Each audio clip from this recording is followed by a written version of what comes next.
우리 서로 한번 축복합니다. 예수님의 이름으로 사랑하고 축복합니다. 예, 다시 한번 축복합니다. 예수님 안에 좋은 일이 일어납니다. 아멘. 할렐루야. 이제 좀 살만해지셨죠, 그죠? 아침 저녁으로 선선해서 이제는 얇은 이불이라도 이제 덮어야 되는 그런 때가 됐습니다. 이 더위가 언제 지나갈까 했는데 어느 순간에 다 지나갔습니다. 여러분, 썰물이 있고 밀물이 있으면은, 썰물이 있으면 반드시 밀물은 옵니다. 할렐루야. 어려운 때, 힘든 때, 아유, 이거 언제 지나가나, 이거 언제 끝나나, 너무 속상해하지 마세요. 다 지나갑니다. 할렐루야. 준비되어져 있으면 우리가 그 은혜와 축복을 잡을 수 있어요. 근데 그거 우리가 부정적으로 생각하고 힘든 거, 어려운 것만 바라보면은요, 기회가 왔는데 못 잡아요. 그러니까, 좀 썰물이 있고 그러면은 하나님이 밀물을 보내주실 건데 기도하라는구나, 좋은 일이 있겠구나, 내가 준비되어 있으면 하나님 밀물을 밀어올 때 그때 내가 대박을 내는 거예요. 잡는 겁니다. 그 잡을 수 있는 능력, 그게 사람의 힘으로 못 잡습니다. 하나님의 은혜로 준비된 자들만이 그 복을 잡게 되고 우리가 그 복을 누리고 또 많은 사람들에게 구워주고 나눌 수 있는 복을 누리며 살게 될 줄 믿습니다. 이 이스라엘은 이 가나안 땅에 들어가면서 그들이 애굽에서 나오면서부터 시내산에서 십계명을 받잖아요. 그때부터 신정 국가로서 이스라엘은 새롭게 국가를 이루고 신정 국가로 태동을 합니다. 그래서 가나안 땅에 들어갔는데 가나안 땅은 알다시피 가나안의 민족들은 이렇게 농경 문화고 이스라엘은 원래 목축 문화거든요. 그래서 목축 문화와 농경 문화는 좀 차이가 있습니다. 목축 문화는 끊임없이 이동을 해야 돼요. 한 일주일 동안 여기서 풀 뜯기다가 풀이 이제 좀 다 뜯어서 더 없으면 어떻게 되냐면은 또 다른 지역으로 옮겨가야 됩니다. 풀이 많은 지역으로. 그러니까 늘 이렇게 짐이 단촐해요. 짐이 많으면은 이사 가기가 어렵잖아요. 군인들이나 또 교육자나 이런 분들이 공무원이나 발령 나면은 몇 년 주기로 자꾸 이사를 해야 되니까 짐이 늘어날 틈이 없어요. 그리고 외국에서는 월세를 많이 살거든요. 그러면은 짐이 많지 않습니다. 다 붙박이라든지 이런 거로 그냥 다 세팅이 돼 있어가지고 그냥 이민 가방 하나만 딱 들고 가면은 뭐 거기에 가전이나 이런 게 다 세팅이 돼 있으니까 단출한데, 농경 문화는 그렇지 않아요. 정착을 오래 하기 때문에 오래 살면 살수록 이삿짐이 많아지고 무거워져요. 그러니까 어찌 보면은 이스라엘은 이 가나안 땅에 들어가서 농경 문화를 접하면서부터, 농경 문화는 우상 숭배가 좀 심합니다. 왜냐하면 기후의 영향을 많이 받기 때문에. 그리고 이들에게 농사 기술을 배우면서부터 문화적으로 이런 우상 숭배와 이런 것들이 자기의 삶에 알게 모르게 많이 들어와 버리는 거예요. 그래서 바알과 아세라, 이런 문화를, 좋지 않은 문화를, 이거 좀 분리를 해야 되는데요. 농사를 배우고 생업을 위해서 이렇게 같이 협조하고 도움을 얻다 보니까 이런 우상, 예를 들면 고사 지내는 거, 뭐 이런 거 있죠. 우리가 어떤 그런 기업에 가면은 뭐 옛날에 참 이 항공기를 새로 들어오면서도 어떤 항공사는 항공기 이제 무사 운항하게 해달라고 그 최첨단 항공기를 앞에다 두고 고사를 지내고, 그러면은 온 회장부터 사장이 다 하니까 거기에 있는 모든 직원들이 다 같이 절을 해야 되고 그래야 되는, 참 이게 어떻게 뭐 중역이 되다 보면은 회장한테 안 지키려고 그냥 같이 이렇게 우상숭배에 이런 거에 말려들 수가 있습니다. 직장을 그만두지 않는 한은 뭐 사장, 회장한테 밑보이면 좋을 게 없으니까 그냥 같이 절을 하는, 이런 타협하게 되는 그런 것이 있습니다. 그래서 농경 문화로 들어가서 농사 짓는 기술을 배우고 신세를 지다 보면은 바알과 아세라, 이게 농경의 신이거든요. 비를 오게 하는 신입니다. 그러다 보니까 여기 우상 숭배에 같이 빠지게 되었습니다. 근데 이스라엘은 주변 민족하고 다르게, 주변 민족은 이 왕정을 할 때 이스라엘은 이 시대의 사사거든요. 사사는 뭐냐면은 하나님의 종입니다. 어찌 보면 지금으로 치면 목사라고 했나요? 뭐 제사장의 역할도 하고요. 또 그들의 지도자의 또 전쟁이 일어나면은 군사를 일으켜 가지고 나가 싸우는데 지도자 역할을 하고 때로는 판결을 하고 또 이렇게 왕 대신해서 통치하는 그런, 그러니까 그 종교와 이 통치하는 것이 하나 되는 하나님의 통치가 임하는 신정 국가를 이루었습니다. 이스라엘은. 그렇기 때문에 모든 것은 사사를 통해서 하나님이 지시해서 그 사사를 통해서 나라를 다스려 나갔습니다. 그런데 이제 현실에서는 불편함이 많이 있겠죠. 어쩌면 이방 나라가 부러울 거예요. 이방 나라는 왕이 있어가지고 왕이 군사도 많이 평소에 세금을 걷어가지고 훈련시키고 나라를 든든히 지킬 것 같고 또 판결, 송사 이런 문제도 더 전문적으로 잘하는 것 같고 사람 중심으로 이렇게 이루어지니까 사람들이 볼 때는 그게 더 좋아 보일 수 있습니다. 하나님을 섬기는 것보다 이렇게 사람 중심으로 이루어지는 모든 것들을 동경할 수가 있습니다. 그런데 이럴 때마다 하나님이 이스라엘 백성이 우상 숭배하고 하나님을 멀리하고 자신들의 중심으로 살아갈 때마다 하나님은 사사를 통해서 계시를 해주시고 그들에게 하나님의 이 진리를 선포하고 회개를 촉구하고 이렇게 전하게 합니다. 여러분, 우리가 자녀를 키우다 보면은 자녀들이 이렇게 말을 잘 안 들으면 공부를 해라, 숙제를 해라, 뭐 이렇게 오락 너무 오래 하지 마라, 일찍 자라, 막 이런 여러 가지 말을 자꾸 하게 되잖아요. 안 하고 싶어도 자꾸 그렇게 안 하게, 잔소리를 안 하게 알아서 잘하면 좋은데 잘 못하면 어떻게 됩니까? 듣기 싫어도 어쩔 수 없이 얘기를 합니다. 숙제는 했니? 일찍 자고 아침에 학교 가야지 맨날 늦고 그러지 마라. 이렇게 씻고 자라, 씻고 와라. 이렇게 자꾸 잔소리해요. 알아서 하면은 안 해도 되는데 그럼 듣기 싫어하잖아요. 그러다가도 말 안 들어요. 반항하고 어떻습니까? 그러면은 너 좀 안 되겠다. 좀 회초리 갖고 와라 해서 회초리 때립니다. 또 때에 따라서는 벽 보고 서 있어. 그리고 한 몇 분 지나면 이리 와봐. 너 뭐 잘못했는지 알아? 그럼 엉뚱한 얘기합니다. 엉뚱한 얘기예요. 몰라요. 뭘 잘못했는지. 너 아직 멀었어. 너 아직 더 가서 서 있어. 그러면 이제 곰곰이 정말 뭘 잘못했는지를 이건가 저건가 하면서 계속 생각을 합니다. 그러다가 딱 이거구나 깨우쳐서 뭔지 압니다. 이거 잘못했고 앞으로 안 그러겠습니다. 그래? 알았으면은 앞으로 그러지 마 하고 씻고 와. 그러면 씻고 오면은 밥을 차려주고 격려해주고 앞으로는 열심히 그러면 안 된다. 너를 위해 사는 거다 하고 일깨워 주잖아요. 그게 이제 사사가 하는 일입니다. 권면에서 잘 하면은 제일 좋아요. 그런데 권면에서 안 들으면 어떻게 돼요? 하나님이 회초리를 듭니다. 그 회초리가 누구냐? 이방 민족이에요.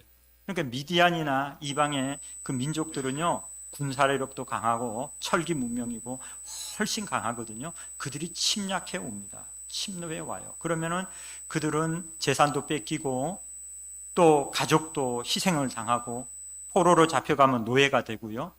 도망가면은 토굴이나 동굴 속에서 숨어 있어야 되니까 먹지도 입지도 못하고 자기 재산 다 불타 없어져 버리고 다 뺏겨버리고 알거지가 됩니다. 정말 고통스럽거든요. 전쟁은 겪어보지 않으면 모르잖아요. 그 6.25를 겪어보신 분들, 우리 어르신들은 그 전쟁이 트라우마가 있잖아요. 엄청 지금 우크라이나 이 전쟁으로 2년 이상 가니까 그들의 그 생활이 얼마나 괴롭고 어렵겠습니까? 젊은 장정들은 군대에 다 끌려가서 또 전쟁에서 희생되기도 하고 이런 어려움을 처하게 됩니다. 여러분, 깨달은 지혜가 있으면은 잔소리 안 들어도 되고 깨달은 지혜가 있으면은 이렇게 매를 맞든지 이방 민족의 침입으로 고통당하지 않아도 됩니다. 여러분, 우리는 하나님의 말씀을 잘 깨우쳐 아는 지혜가 있어서 영혼이 잘 되고 범사자 강건한 축복을 누리는 우리 모두가 되실 줄로 믿습니다. 말씀에서 자꾸 벗어서 살면은 경고가 와요. 하나님의 자꾸 사인이 옵니다. 뭐 조금 자꾸 어려움이 자꾸 뭔가 이러면 안 된다는 게 깨달아지거든요. 그런데 무시하고 계속 고집 부리고 나가면 어떻게 돼요? 결국은 포로 잡혀갑니다. 결국은 이 이방 나라는 영적으로 보면은 마귀 세력을 얘기합니다. 이 마귀 세력들의 침노로 인해 건강과 물질과 여러 가지 환경적으로 어려움을 겪고 그쳤어야 뒤늦게 다 많은 걸 잃어버리고서 회개하고 돌아온다는 겁니다. 여러분, 깨달은 지혜가 임해야 될 줄 믿습니다.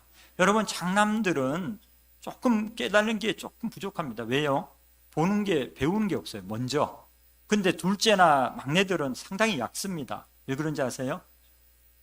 큰 형아가 혼나는 거, 그런 걸 보면서 아, 저렇게 하니까 혼나는구나 알기 때문에 한마디만 딱 하면 어때요? 납작 엎드립니다. 큰 형아가 혼나는 거 보면 어떻습니까? 잽싸게 도망가가지고 싹 숨어 있습니다. 숨소리도 안 내고 거슬리지 않게 합니다. 그렇게 하면서 피해갑니다. 이게 지혜인 줄로 믿습니다. 잘 되는 사람을 보고 배우는 지혜, 또 어려움을 당하는 사람을 보면서도 그거 가지고 비아냥거리고 핀잔 주고 그거 가지고 이렇게 우리가 자꾸 그거에 대해서 부정적으로 얘기하면 안 됩니다. 왜냐? 뭐 너는 잘했는 줄 알아? 너는 이리 와봐 하면은 꼬투리 잡히면 같이 혼나는 거예요. 불똥이 튀는 겁니다. 그럴 때는 납작 엎드려 가지고 나도 저와 같은 게 있는데 빨리 회개하고 돌이킬 때에 하나님의 은혜와 축복을 잃어버리지 않게 되는 것입니다. 그러므로 여러분, 이 이스라엘 백성들은 하나님 앞에 우상함으로, 우상 숭배함으로 말미암아 이렇게 어려움을 당하게 될 때 기드온은 사사로 부름을 받았습니다. 이들이 정말 이 토굴에 들어가서 그 고통 중에 부르짖고 기도했더니 하나님은 이들을 용서하고 구원하기로 계획하셨습니다. 그것은 누구를 위해서 구원합니까? 사사를 보내서, 사사를 통해서, 사사를 일으켜서. 누구를 일으킵니까? 기드온을 일으킵니다. 기드온이 사사로 부름을 받아서 제일 먼저 한 것은 무엇입니까? 자신의 우상 숭배를, 자신의 가문의 우상 숭배를 철저히 배격한 거예요. 자기 아버지와 자기 아버지의 형제들이 우상 숭배하는 그것을 이가 참 소심했던 것 같아요. 기드온이 대놓고 때려 부수지를 못하고 밤중에 부모님들 다 주무실 때에 밤중에 일어나가지고 바알과 아세라 신상을, 자기 집에 있는 그 신상을 다 때려 부셔버렸어요. 자기가 신학생으로 사명을 받아서 또 주의 종으로 부름을 받았는데 도대체 우리 집안이 우상 숭배하고 있고 우리 집안이 제사를 지내고 있고 이러니까 어땠어요? 그냥 다 갖다 버려버리는 거예요. 싹 다 그냥 몰아다가 싹 갖다 버려버리는 겁니다. 아침이 되니까 난리가 났겠죠. 어떤 놈이 이렇게 했다고 시침이 뚝 떼고 난리 날 거니까. 어쨌든 용기는 좀 부족했지만은 그 결단만큼은 하나님 앞에 철저하게 우상을 버리는 것입니다. 그리고 회개하고 주님 앞에 나오는 것입니다. 그리고 이스라엘의 지도자가 되어져서 여러분 미디안 군대를 물리치게 된 것입니다. 한번 따라합니다. 승리하기 위해서는 자만하지 말아야 합니다. 오늘 2절에 보니까 여호와께서 기드온에게 이르시되 너를 따르는 백성이 너무 많은즉 내가 그들의 손에 미디안 사람을 넘겨주지 아니하리니 이는 이스라엘이 나를 거슬러 스스로 자랑하기를 내 손이 나를 구원하였다 할까 함이니라. 승리하기 위한 첫 번째 조건, 이것은 자만하지 않는 겁니다. 자만이라는 것은 히브리어로 파르라고 하는데 이것은 영화롭게 한다, 장식을 한다, 자랑하다. 자신을 지나치게 장식하고 포장하고 자신을 이렇게 치켜 올리는 것, 그것이 교만이라는 거예요. 이스라엘 군사의 수가 많으면 교만해서 하나님을 의지 않을 것이 분명해요. 군사수가 많으면 군사수를 의존하니까 하나님이 그러면 싸워서 네가 잘났어, 네가 잘 싸워서 너 군사력으로 이겼는 줄 알 거니까 그렇게 하면 안 된다. 이렇게 전쟁이 나서 군사를 모집을 했더니 32,000명이 모였습니다. 여러분 32,000명이 적은 것 같죠? 이 당시에 이스라엘 인구가 뭐 몇십만밖에 안 됐을 거예요. 그런데 거기에 32,000명이 장정만, 성인 남자만 그렇게 모인 거예요. 이스라엘과 이방 민족이 무슨 차이인지 아세요? 지금도 이스라엘이 끊임없이 그 회교 그 주변의 강대국의 침입을 엄청 받잖아요. 이란이라든지 또 애굽 이런 데에 끊임없이 핍박과 침입을 받습니다. 그 약한 나라, 그 작은 나라, 땅이 우리나라 뭐 경상남북도 많지 이렇게 작은 나라고 인구도 작은데 이스라엘 그 아랍 연합국은 뭐 군사력만 해도 대단하거든요. 그 똘똘 뭉치거든요. 그 회교로 어느 나라가 건드려지면 똘똘 자기들끼리 뭉치니까 사실은 이게 싸움이 안 되는데도 이스라엘이 한 번도 져본 적이 없습니다. 그거는 군사의 수로 이긴 것이 아니고 무기로 이긴 것도 아닙니다. 야훼 만군의 하나님이 함께해 주심으로, 구약의 모든 역사가 그랬던 것처럼 군사의 숫자로 잘 싸워서 이긴 게 아니라 하나님이 초자연적인 방법으로 개입하여 주심으로 이기게 하셨다는 겁니다. 전쟁은 누구 손에 있습니까? 하나님 손에 있습니다. 군사력에 있지 않고 하나님이 이기게 하는 편이 이기게 된다는 겁니다. 그래서 숫자를 줄이라 그랬습니다. 숫자가 많으면 너가 군사력으로 이겼다라고 교만하고 착각할 수 있으니까 성경은 지금 숫자를 줄이라고. 신명기 8장 12절부터 14절을 보면 내가 먹어서 배부르고 아름다운 집을 짓고 거주하게 되며 또 내 소와 양이 번성하며 내 응급이 증식되며 내 소유가 다 풍부하게 될 때에 내 마음이 교만하여 내 하나님 여호와를 잊어버릴까 염려하노라. 야훼는 너를 애굽 땅 종되었던 집에서 이끌어내시고 그러나 내가 마음에 이르기를 내 능력과 내 손의 힘으로 내가 이 재물을 얻었다 말할 것이라 그랬습니다. 여러분, 잘 되면은 무엇이 내가 열심히 해서, 내가 열심히 노력해서, 내가 똑똑해서, 내가 성실해서 내 힘과 내 능력으로 잘 되었다라고 착각할 수가 있다는 거예요. 이때 벌써 이제 어려움이 시작되는 겁니다. 내가 내 자신을 높이고 내가 할 때 위험해지는 거거든요. 여러분, 이단들 대부분들 보면요, 처음부터 이단이 아니에요. 처음부터는 신실했고 처음에는 정말 능력도 많이 나고 은사가 많았고 사람들이 추앙하고 사람들이 높이고 어느 순간부터 내가 하면서부터 영이 잘못되는 겁니다. 여러분, 높아지면은, 교만해지면은 하나님이 미워하는 거예요. 여러분, 하나님이 겸손한 자에게 은혜를 주신다 그랬습니다. 여러분, 그러므로 우리는 내가가 아니라 주님이, 하나님이 하셨습니다. 모든 것을, 영광은 하나님 앞에만 올리는 저와 여러분이 되실 줄로 믿습니다. 야고보서 4장 6절에 그러나 더욱 큰 은혜를 주시나니 그러므로 일러스되 하나님이 교만한 자를 물리치시고 겸손한 자에게 은혜를 주신다 하였느니라 그랬습니다. 은혜는 누가 받습니까? 겸손한 자가 받는다는 것.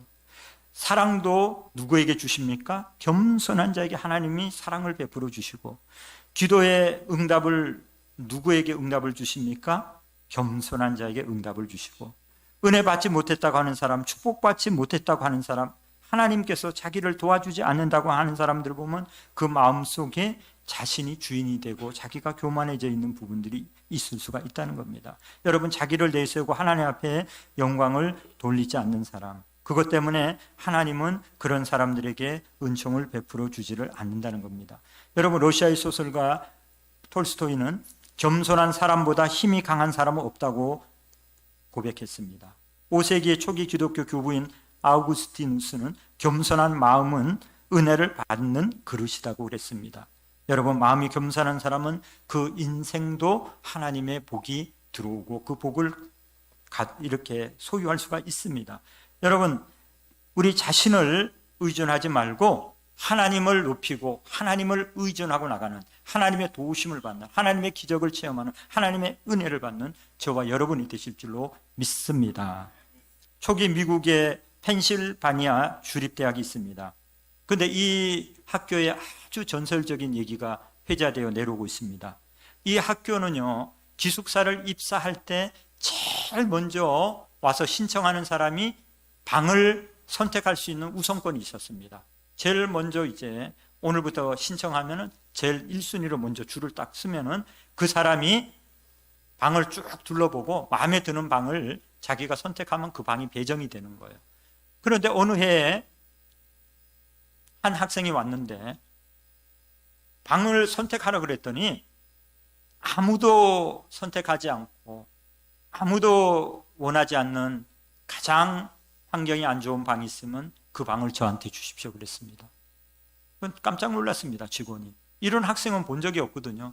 다들 밝고 시설이 깨끗하고 계단에서 떨어져서 발자국 소리 잘 안 들리고 다 이런 환경이, 경관도 좋은 이런 좋은 조건을 먼저 둘러보고 그 방을 차지하는데, 이 학생은 아무도 가기를 싫어하는 그런 방, 계단 밑에 방, 어두운 방, 창문도 제대로 이렇게 잘 이렇게 경관도 보이지 않는 남들이 다 싫어하는 그 방을 택했습니다.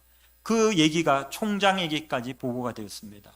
근데 이 학생은 그런 열악한 환경 가운데서도 열심히 공부를 했습니다. 그리고 나중에 결국은 그 학생이 오랜 시간을 지나서 그 학교의 총장이 되었다는 겁니다.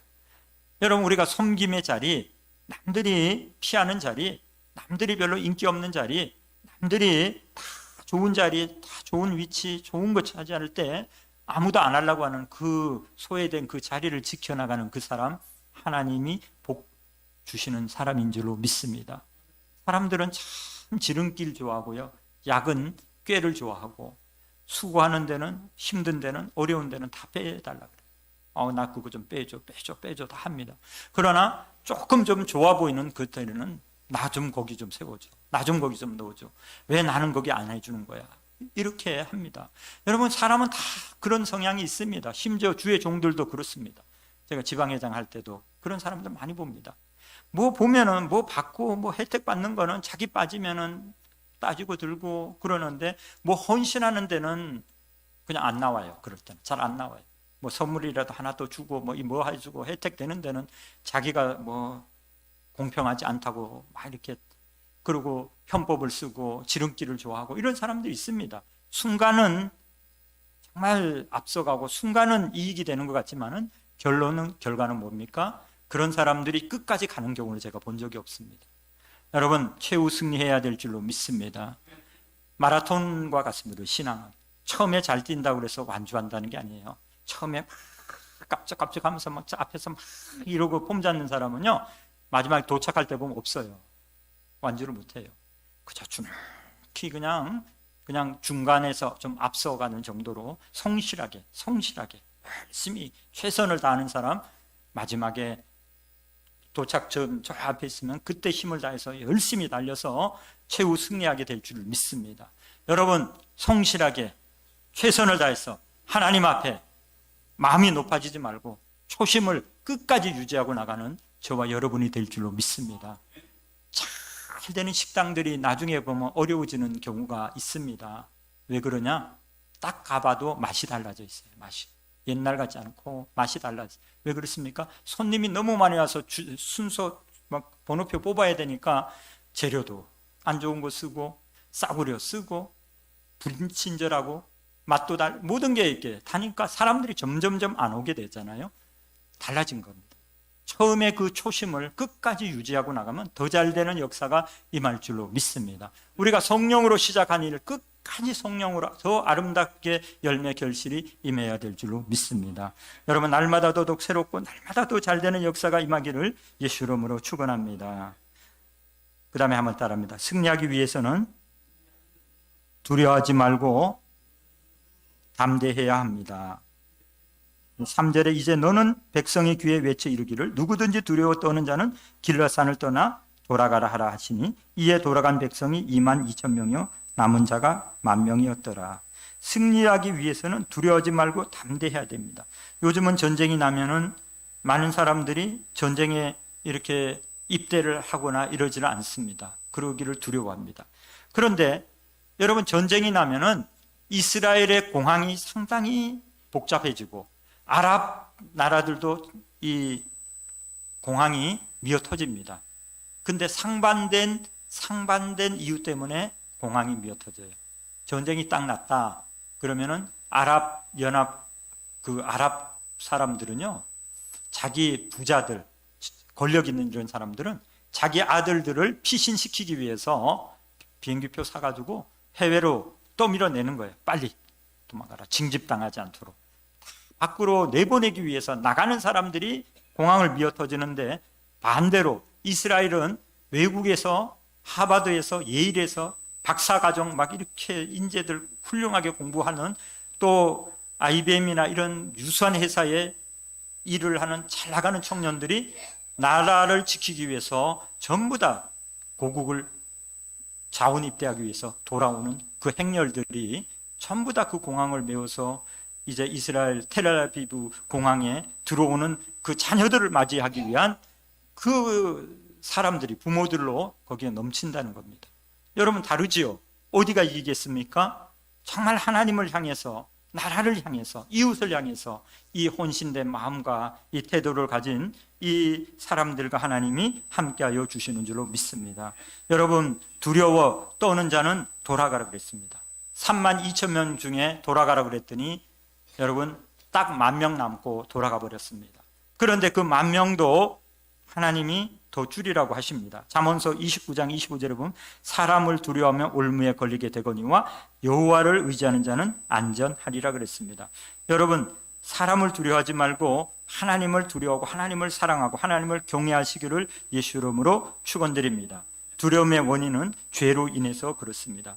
또 사망의 위험 때문에 그렇습니다. 믿지 아니하고 의심하기 때문에 그렇습니다. 악을 행하기 때문에 그렇습니다. 그러나 우리는 두려움을 극복하기 위해서 하나님과 동행하고 하나님의 능력을 의지하고 기도하고 하나님의 말씀을 듣고 악을 행치 말아야 되는 것입니다. 하나님이 주시는 평안을 누리는 사람, 사랑이 있는 사람에게는 두려움이 없습니다.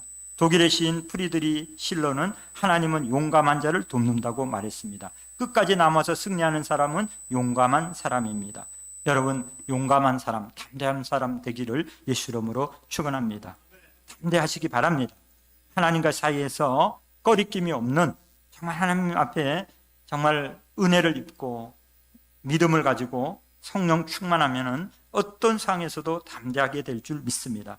요즘 경제가 어려워서 많은 사람들이 사업적으로도 어려움을 당하며 직장에 다니는 사람들도 불안과 두려움을 안고 살아갑니다. 어느 부인이 남편이 회사에 잘 다니고 있음에도 불구하고 경제가 어려워지니까 혹시 남편이 해직되지 않을까 늘 불안해했습니다. 그는 매일 기도를 하고 있기는 했지만 너무 불안하고 두려운 나머지 새벽마다 하나님께 매달려 기도하기 시작했습니다. 가정을 지켜주시고 직장을 지켜주시고 마음속에 불안도 떠나가게 해주옵소서. 그 부인은 매일 이렇게 하나님께 매달리며 기도하던 중 어느 날 갑자기 마음이 뜨거워지면서 하나님의 감동이 나타나고 성령의 음성이 들렸습니다. 이사야서 41장 10절 말씀처럼 두려워하지 말라, 내가 너와 함께 함이라. 놀라지 말라, 나는 내 하나님이 됨이라.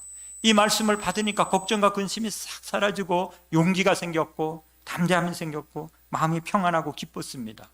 그러므로 이렇게 이 담대함을 가지고 기도하고 하나님께 맡겼더니 그 후에 남편은 나이가 많아서 어찌 보면 제일 먼저 해고될 수 있는 사람이었는데도 불구하고 정년을 다 하고도 오히려 그 성실함과 열심히 하니까 촉탁으로 이렇게 고용이 돼서 더 정년보다도 연장이 됐다는 거예요.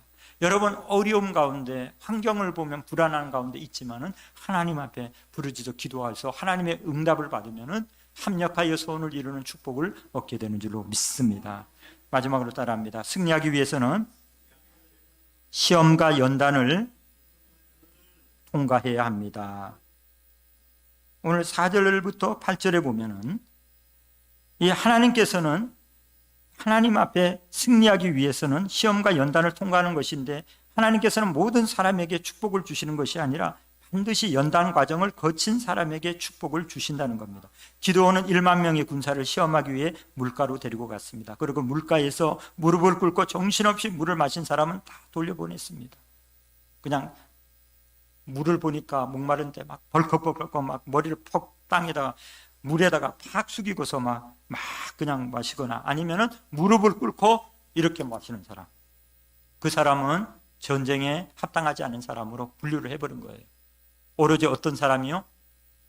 무릎을 꿇지 않고 전방을 주시하면서 자기의 무기를 내려놓지 않고 한 손으로 물을 딱 떠서 이렇게 마시는 사람, 활을 내려놓지 않는 사람. 이 군대를 갔다 온 분들은 알죠? 이 사주경계라는 게 있습니다. 사주경계. 쉴 때도 그냥 팍 들어놓는 게 아니에요. 쉴 때도 어떻게 해야 된다고요? 사람들이 다 동서남북을 향해 딱 둘러싸야 돼요. 이쪽 저쪽 이쪽 저쪽 하면서 총은 항상 놓지 말아야 돼요. 총을 딱 잡고서 전방을 주시하면서 쉬어야 되는 거예요. 갑자기 적군이 나타나도 바로 이렇게 대응할 수 있도록, 그게 준비된 군인입니다. 오늘 지금 보면은 앞에 물이 있다고 그래가지고 머리를 바닥에 쳐박고서 이러고 마시면 누가 뒤에서 와서 치면은 다 죽을 수 있잖아요. 그러니까 준비된 사람을 선별하는 겁니다. 하나님의 나라는 어떤 단체, 어떤 나라든지 창의적인 소수를 통해서 인도를 이루어지고 이끌림을 받습니다. 여러분, 나라를 이끌어가는 사람도 항상 어떤 집단도 5%의 창의적인 집단에 의해서 사회가 이끌려 간다는 겁니다. 교회도 그렇습니다. 모든 사람이 다 예수님의 12제자도, 아니 예수님이 그렇게 대단한 분인데 제자 12명밖에 왜 안 세웠을까요? 그 중에서도 기적의 현장은 12명을 끌고 다니지 않고 3명만 추려서 데려다녔습니다. 베드로, 요한, 야고보. 할렐루야. 여러분, 우리도 창의적인 소수 안에 들어가는 준비된 사람들이 다 되실 줄로 믿습니다. 교회 안에도 모든 사람이 다 일하지는 않습니다. 항상 10%, 20%가 일을 합니다. 그분들이 교회를 유익되게 하고 복되게 하고 하나님의 역사를 체험하게 됩니다. 여러분, 원하건대 오늘 이 자리에 계시는 분들이 기도원의 300용사처럼 정말 하나님 앞에 쓰임받는 일꾼들이 되기를 예수님의 이름으로 축원합니다. 300명을 처음부터 하나님이 딱 표시한 게 아니에요. 그들이 준비되어 있는 사람을 쓰시는 겁니다. 교회 안에도 쓰임받는 사람은 처음부터 정해진 게 아니에요. 어떤 사람을 씁니까? 믿음의 사람, 긍정적인 사람, 회개되어진 사람, 겸손한 사람, 늘 이렇게 솔선수범해서 하나님 앞에 충성하는 사람, 하나님이 다 보고 계시다가 그런 사람들을 통해 일하시기를 원하시는 줄로 믿습니다. 그러므로 여러분, 그 과정을, 시험거리가 오고 어려운 일이 있고 또 어떨 적에는 알아주지도 않고 나만 고생하는 거, 수고하는 것 같을지라도 여러분, 그 연단의 과정을 믿음으로 이기고 나가시는 저와 여러분이 될 줄로 믿습니다. 그 테스트를 통해서 하나님 중심을 살피신 다음에 그 사람을 통해서 역사와 기적을 이루어 주시는 겁니다. 예레미야서 17장 10절에 보면 나 여호와는 심장을 살피며 폐부를 시험하고 각각 그의 행위와 그의 행실대로 보응하나니. 야고보서 1장 12절에도 시험을 참는 자는 복이 있나니 이는 시련을 견뎌낸 자가 주께서 자기를 사랑하는 자들에게 약속하신 생명의 면류관을 얻을 것이기 때문이라. 하나님이 딱 테스트를 해봅니다. 딱 뭔가를 딱 보냈을 때 그 반응을 봅니다. 그 열매를 봅니다. 그것을 통해서, 테스트를 통해서 하나님이 300명을 구별하는 겁니다. 여러분, 아브라함은 아들 이삭을 하나님께 바치라고 할 때 정말 각을 떠서 그를 잡으려고, 번제물로 드리려고 칼을 들어 찌르려고 할 때 하나님이 스톱! 더 이상 하지 마라. 내가 양을 예비해놨다. 내가 이제서야 내 독생 그 아들까지 드리는 거 보니 네가 나를 경외하는 줄을 내가 알았노라 그랬습니다. 하나님이 아브라함을 수없이 봤지만은 아들을까지 드리려고 하는 그 순종을 통해서, 그 중심을 통해서, 그 연단과 시험을 통해서 그걸 통과하니까 어땠어요? 네가 나를 경외하는 줄 알았다. 너와 동행하겠다 말씀하신 겁니다. 여러분, 시험을, 연단을, 과정들이 있을 때에 주님 앞에 우리 믿음을 보이면은 하나님이 네가 나를 경외하는 줄 알고 내가 너와 동행하겠다, 너를 사용하겠다, 너에게 복을 주겠다, 하나님의 역사가 우리를 통해 임할 줄로 믿습니다. 시험거리, 어려움, 연단은 복을 주시기 위한 하나님의 통로인 것을 우리가 깨닫고 여러 가지 환난과 어려움들이 있을 때 믿음으로 이기고 나가는 저와 여러분 될 줄 믿습니다. 고린도서 10장 31절에 그런즉 너희가 먹든지 마시든지 무엇을 하든지 다 하나님의 영광을 위해 하라 그랬습니다. 기독교의 최고의 가치는 하나님 앞에 겸손하게 순종하고 하나님의 영광을 위하여 하나님의 영광을 나타내는 것입니다. 결론적으로 말씀합니다. 여러분, 이 후반에 보면은 사사기 7장 15절부터 25절에 보면 이 전쟁이 어떻게 이겼는가에 대해서 나오고 있는데, 기드온과 300명의 용사는 믿음으로 세 가지를 일을 행함으로 피 한 방울 흘리지 않고 승리했습니다. 첫째는 항아리를 깨뜨렸습니다. 이것은 자신의 자아와 고집과 탐심과 교만을 얘기하는데 이 자기의 자아를 철저히 깨뜨린 겁니다. 옥합이 깨어질 때 그 속에 향기가 진동하듯이 체면과 욕심의 껍질이 깨어질 때 하나님의 역사가 일어나는 것입니다. 할렐루야. 내가 내 자가 깨어질 때에 하나님의 향기가 나타납니다. 그 다음에 횃불을 높이 들었다고 한 것입니다. 그 횃불은 성령의 횃불을 얘기합니다. 여러분, 성령을 철저히 의존하시기를 예수 이름으로 축원합니다. 우리 순복음은요, 장로교에서 얘기하는 그 성령하고 무엇이 다른지 아세요? 장로교는 구원의 성령을 얘기합니다. 그것은 발목을 잠기는 정도의 성령입니다. 성화의 성령은 우리를 가슴까지 변화시키는 성령입니다. 우리 사역적인 성령은 우리를 완전히 물속에 머리까지 잠기게 하는 성령입니다. 수용해서 성령이 인도한 대로 완전하게 전적으로 이렇게 막지는 그 성령의 충만한 역사, 이런 역사를 다 의존하고 체험하시기를 예수 이름으로 축원합니다. 마지막으로 나팔을 불었다는 겁니다. 천국 복음 구원의 소식을 높이 전한 것입니다. 그럴 때 하나님의 기적과 역사가 승리가 일어났습니다. 여러분, 우리가 고난과 어려움에 처했을지라도 기도원의 300용사의 믿음을 가지고 내 자아를 깨뜨리고 성령의 횃불을 들고 우리가 주의 사명의 그 복음을 증거하고 나갈 때에 하나님께서 우리에게 구원과 승리를 얻도록 복을 더하여 주실 줄로 믿습니다. 이와 같은 축복을 다 누리는 저와 여러분 되실 줄로 믿습니다.